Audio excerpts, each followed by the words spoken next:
अब if else की तरह एक और ब्लॉक ऑफ स्टेटमेंट्स होती है जिनको हम कहते हैं else if statements. Else if statements के अंदर पहले तो हम इफ के अंदर पहली कंडीशन डिफाइन कर लेते हैं। मान लीजिए हमें दूसरी कंडीशन भी डिफाइन करनी है, तो इससे पहले हमने क्या सीखा है कि सबसे पहले लिख दो इफ एंड उसके बाद अपनी कंडीशन 1, उसके बाद दोबारा से लिख दो इफ एंड दोबारा से अपनी कंडीशन 2 एंड सेम तरीके से नीचे तक कोड जाता है। पर एक एल्स इफ नाम की भी चीज़ एग्जिस्ट करती है।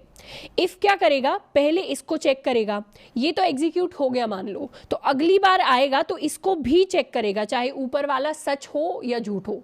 इफ में हमेशा कंडीशन चेक होती है, लेकिन हम चाहते हैं कि ऊपर की कंडीशन अगर ट्रू हो गई तो फिर हमारे वाली चेक ना हो। ऐसे केसेस के लिए हम एल्स इफ का इस्तेमाल करते हैं।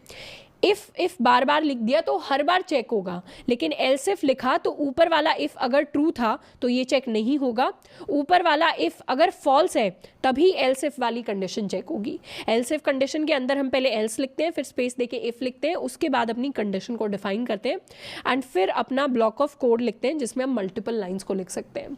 जैसे अगर मैं एडल्ट वाला एग्जाम्पल लूँ तो उसमें अगर मुझे क्लासिफिकेशन करना हो तो हम किस तरीके से कर सकते हैं, हम एज को ले सकते हैं एज 13 और हम क्या कर सकते हैं, if age is greater than equal to 18, उस केस में हम प्रिंट कर देंगे एडल्ट। एल्स इफ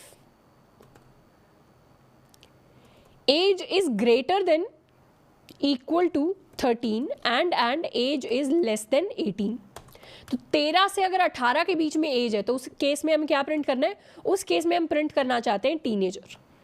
एंड बाकी सारे केसेस में हम प्रिंट करना चाहते हैं मान लीजिए चाइल्ड। तो ये क्या करेगा, कोड ऐसा करेगा कि ये कंडीशन अगर ट्रू हो जाए, मान लीजिए यहाँ पर एज अगर 22 होती तो उस केस में हम सबसे पहले यहाँ पर जाकर देखते, ये कंडीशन अगर ट्रू हो गई तो इन दोनों में से कोई चेक भी नहीं होगी, मतलब हम अपनी एनर्जी वेस्ट ही नहीं करेंगे इनको चेक करने में।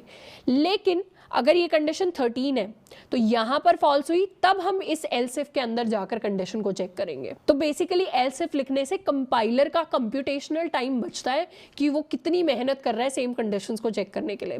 अगर हम यहाँ पर इफ लिखते और हम यहाँ लिखते 22, तो उस केस में क्या होता, ये कंडीशन तो ट्रू होती, उसके बाद ये कंडीशन भी चेक होती। ट्रू होना है फॉल्स होना है वो बाद की बात है, बट चेक जरूर करता कंपाइलर। हमने अब कंपाइलर का जो चेक है उसको सेव कर लिया, एक एक्स्ट्रा चेक को बचा लिया।